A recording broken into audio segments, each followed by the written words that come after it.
3.5 కోట్ల నుండి 5.5 కోట్ల బడ్జెట్ లో ప్రీమియం విల్లాస్ లో centralised AC with fresh air infusion అందిస్తుంది జనప్రియ అప్స్కేల్ ఎలీసియం.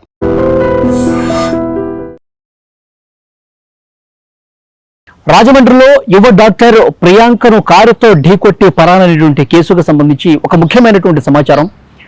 ప్రస్తుతం సికింద్రాబాద్ ఒక ప్రైవేటు ఆసుపత్రిలో ఆమె చికిత్స పొందుతుంది, కానీ చాలా సీరియస్ కండిషన్ ఉంది. ఆమె బ్రెయిన్ డెడ్ అయినట్టుగా సమాచారం వస్తుంది.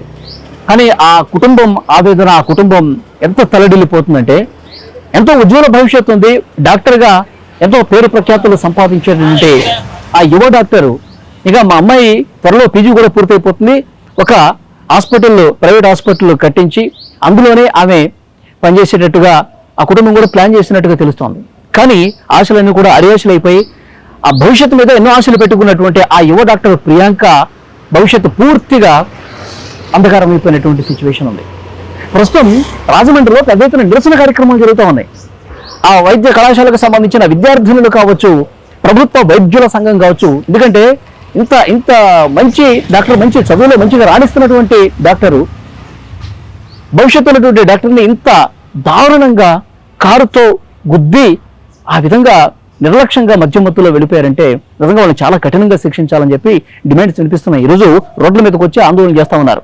చాలా బాధకరమైనటువంటి విషయం ఇది. వైద్య ఆరోగ్య శాఖ మంత్రి సత్యకుమార్, అలాగే హోంమంత్రి అనిత ఈ కేసు మీద రియాక్ట్ అయినట్టుగా తెలుస్తోంది. నిందితుల్ని కఠినంగా శిక్షించాలని చెప్పి పోలీసులకు కూడా ఆదేశాలు ఇచ్చినట్టుగా తెలుస్తుంది. పోలీసులు పలు సెక్షన్స్ కింద కేసు నమోదు చేశారు. ఇది యాక్చువల్గా 3వ తారీఖు రాత్రి జరిగిందండి. గురువారం సాయంత్రం వాళ్ళని అరెస్ట్ చేశారు. కానీ చాలా లేటుగా పోలీసులు కూడా దీని మీద రియాక్ట్ అయినట్టుగా కనిపిస్తోంది. పోలీసులు అంటే అసలు ఇది బయటకు రావడమే లేటుగా బయటకు వచ్చింది. అంటే ఏం జరిగింది?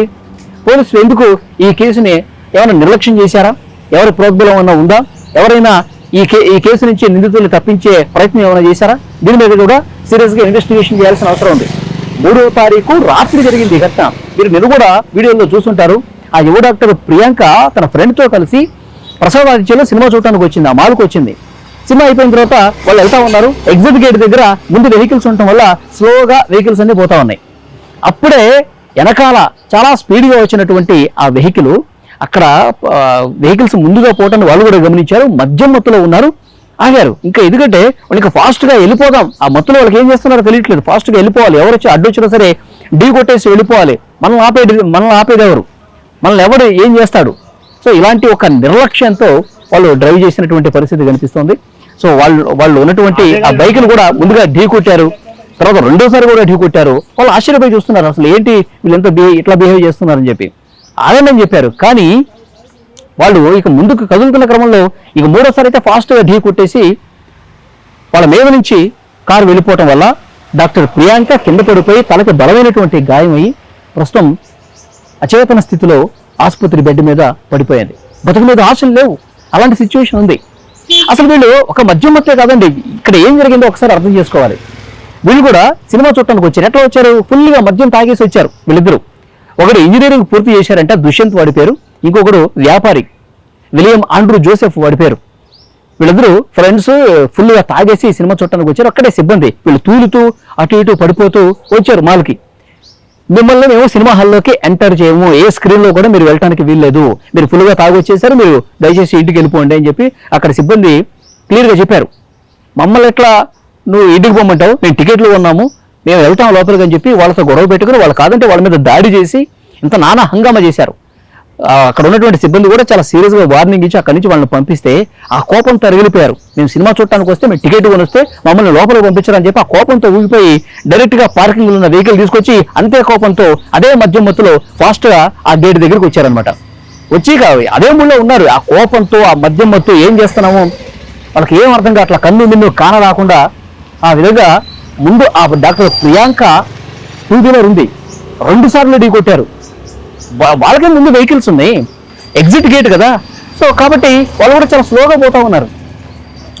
వాళ్ళు కూడా ఢీ కొట్టి పోలేరుగా, వాళ్ళు స్లోగా పోతున్నారు. ముందు వెహికల్ కదిలితే వీళ్ళు కదులుతారు, కానీ వీళ్ళకి అదేమీ లేదు, ఫుల్గా తాగేస్తున్నారు కాబట్టి 2 సార్లు ఢీ కొట్టి 3వసారి ఫాస్ట్గా రైమని పోనీ చేశారు. పోనిస్తే వాళ్ళు ఆ బండి పడిపోవటమే కాకుండా కింద పడిపోయినటువంటి ప్రియాంక మీద ఆ కారు దూసుకుపోవటం వల్ల వాళ్ళకి బలమైనటువంటి గాయం అయిపోయింది. సో వెంటనే ఒకటా అక్కడ ఉన్నటువంటి మాల్ సిబ్బంది, సెక్యూరిటీ గార్డులు వీళ్ళందరూ కూడా అంబులెన్స్ ఫోన్ చేయించి అక్కడ ఆసుపత్రికి తీసుకెళ్లారు. కానీ అక్కడ కూడా చాలా సీరియస్ కండిషన్ ఉంది, మీరు వెంటనే హైదరాబాద్ తీసుకెళ్ళాలంటే సికింద్రాబాద్లో ఉన్నటువంటి ఒక ప్రైవేట్ ఆసుపత్రిలో జాయిన్ చేయించినటువంటి పరిస్థితి ఉంది. కానీ ఆ తల్లిదండ్రుల బాధ చూడండి, ఎన్నో ఆశలు పెట్టుకున్నారు. అమ్మాయి ఈ పీజీ పూర్తి చేస్తే హ్యాపీగా హాస్పిటల్ పెట్టేసుకొని తన జీవితం ఇంకా మొత్తం కూడా మంచి వైద్యం అందిస్తుంది, తన చదువుకు తగ్గట్టుగా డెర్మటాలజీలో పీజీ చదువుతుంది డాక్టర్ ప్రియాంక. సో ఎంతో భవిష్యత్తు ఉన్నటువంటి ఆమెని మద్యం మత్తులో ఇంత దారుణంగా బిహేవ్ చేసి వాళ్ళు డైరెక్ట్గా అటెంప్ట్ మర్డర్ కదా, వాళ్ళకి తెలుస్తున్న ముందు వెహికల్స్ ఉన్నాయని, కాకపోతే వాళ్ళు ఇక ఆ మత్తులో ఏం చేస్తున్నారో కూడా ఏం అర్థం కానిటువంటి సిచ్యువేషన్ ఉంది.